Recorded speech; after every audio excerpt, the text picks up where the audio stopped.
Muy bien, continuamos con nuestro tiempo de estudio de apologética. Realmente es un estudio bastante sencillo.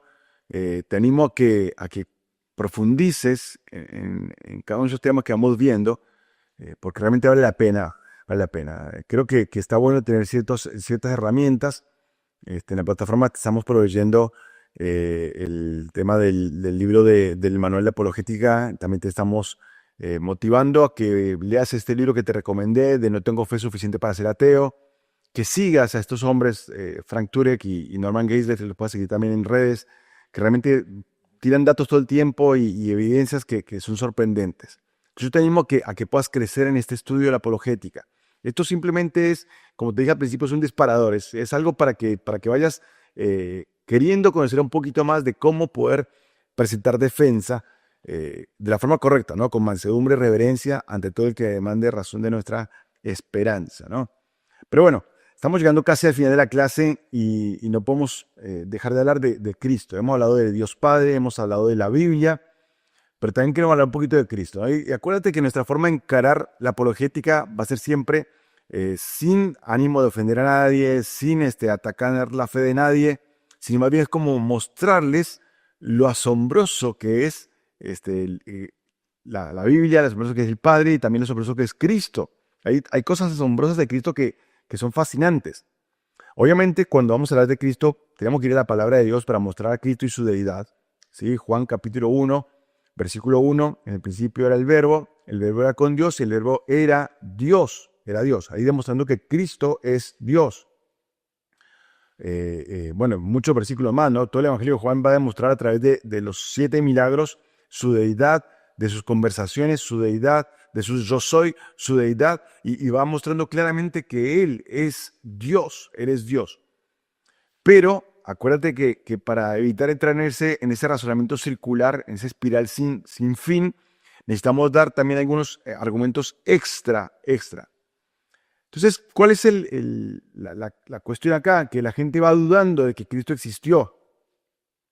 Te va a decir, bueno, no creo que Cristo haya existido realmente, no creemos que sea parte realmente de la historia, por más que la historia nuestra está dividida en antes y después de Cristo, ¿no? Siempre contamos los años de nuestro calendario por antes de Cristo y después de Cristo.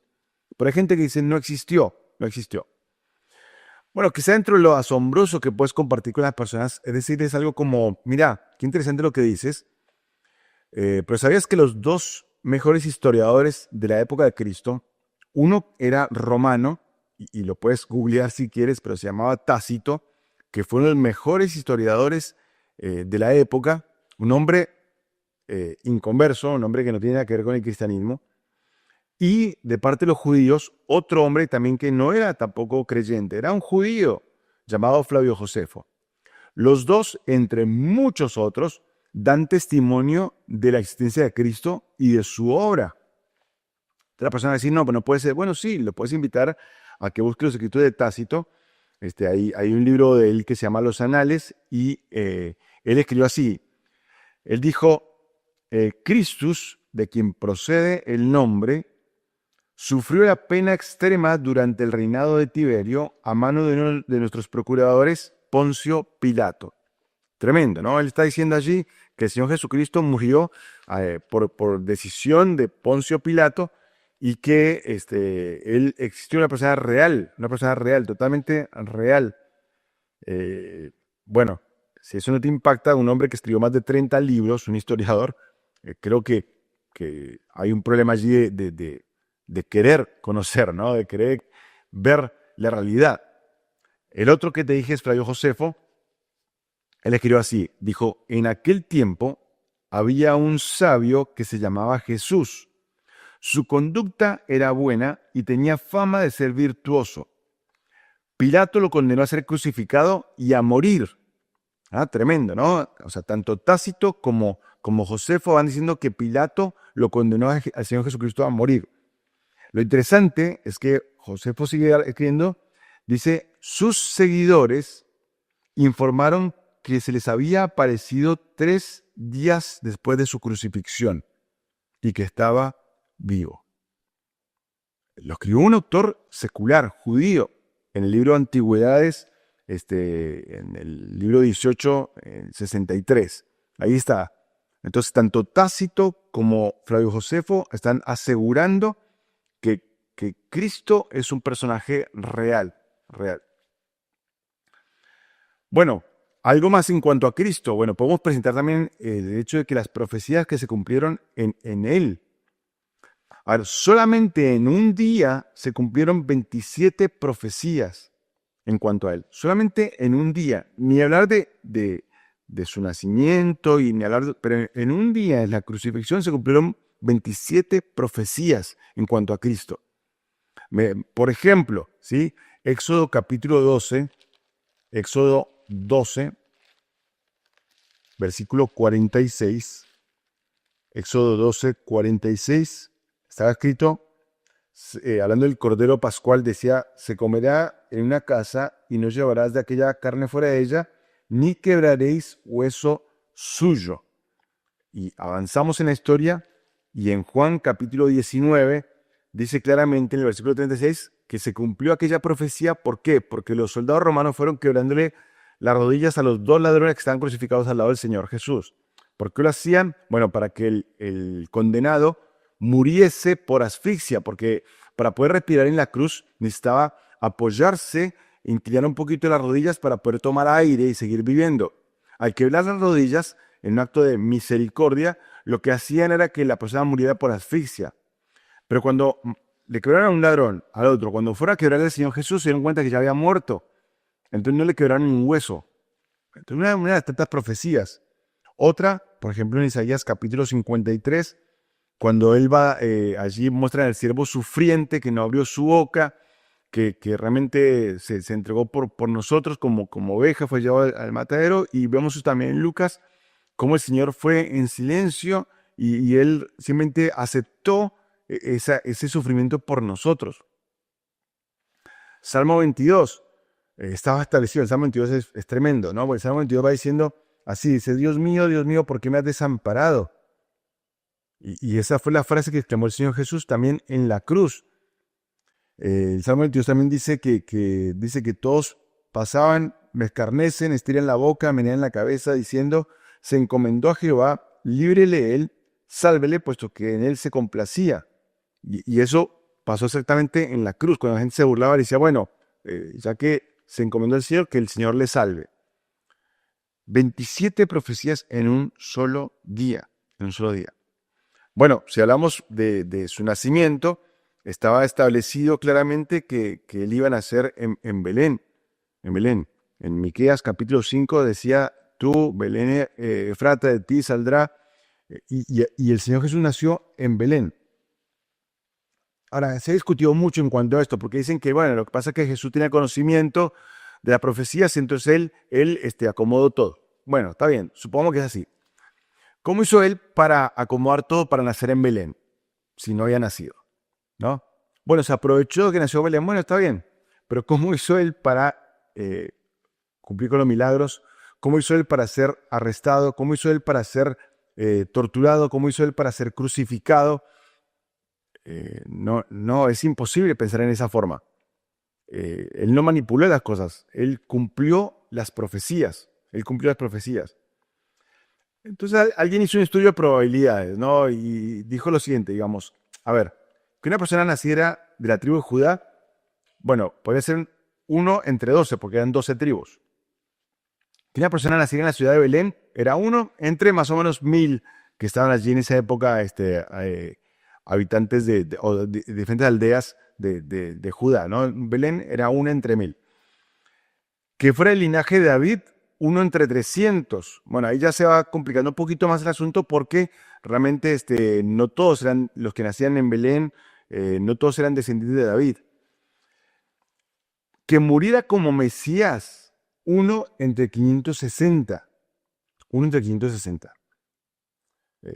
En rato, si tenemos tiempo, vamos a volver en cuanto a ese tema, ¿no? Pero 1 entre 560.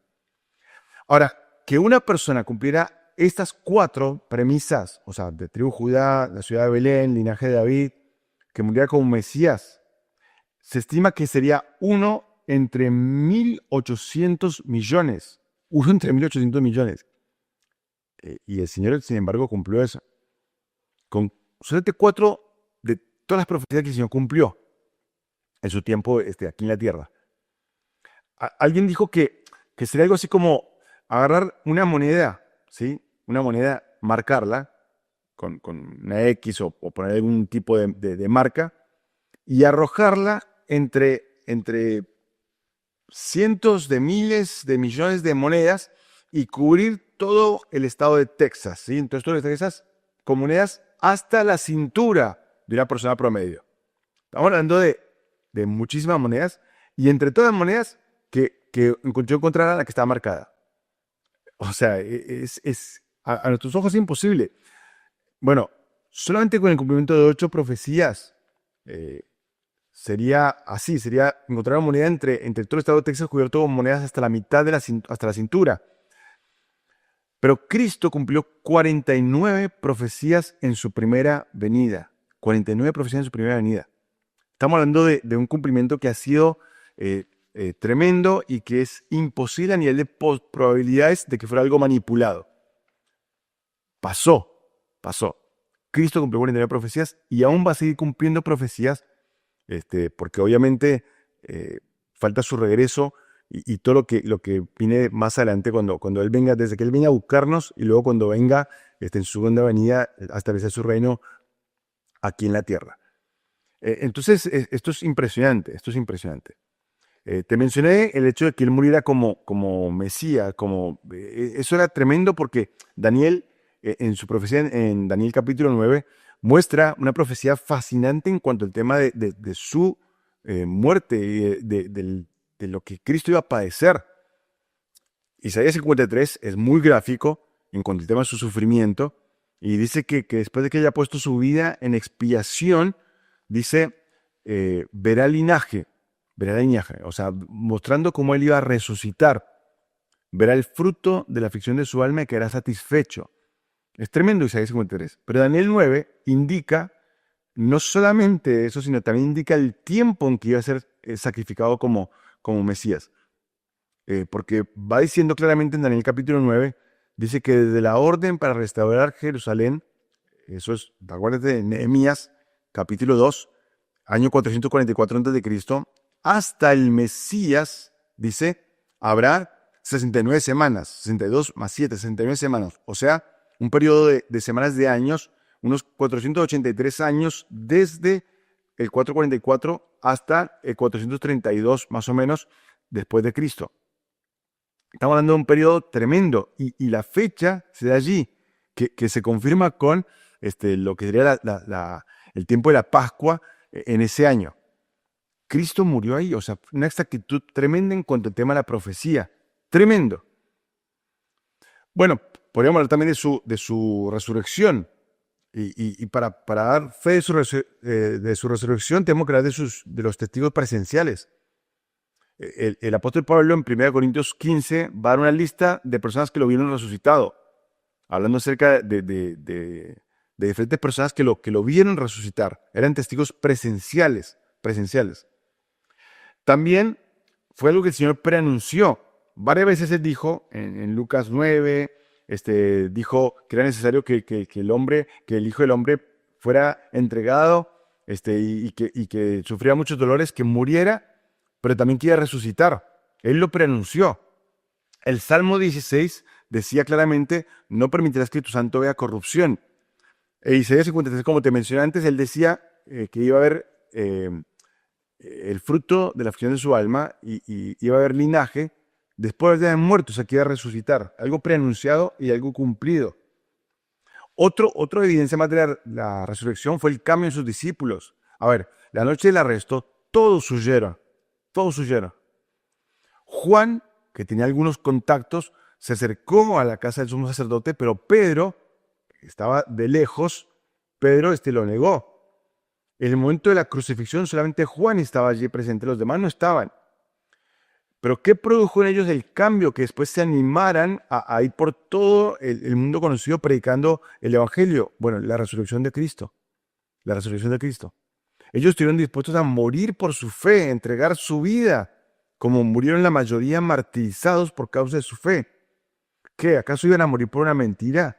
¿Acaso iban a morir y se pusieron de acuerdo y dijeron, che, ¿qué vamos a hacer ahora? Y bueno, podemos mentir y así nos persiguen y nos matan. ¿Qué les parece? No, es ridículo. Ellos cambiaron ese temor por denuedo. Cambiaron ese dolor por deseo de poder predicar más de Cristo resucitado. Cambiaron todo ese miedo que tenían frente a las circunstancias y la persecución, lo cambiaron por deseo de poder hacer la voluntad del Cristo resucitado. ¿Qué más? Bueno, dos conversiones importantes. La de Santiago, el medio hermano del Señor, que acuérdense que los evangelios se presentaba como alguien que no creía. Dice claramente que los hermanos de Jesús no creían en él. Y sin embargo, después se convirtió en uno de los pilares de la iglesia y escribió la carta a Santiago que tenemos en nuestra Biblia.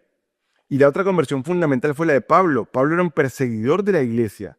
Él perseguía a la iglesia, sin embargo se encontró con el Cristo resucitado y entonces de perseguidor pasó a ser perseguido.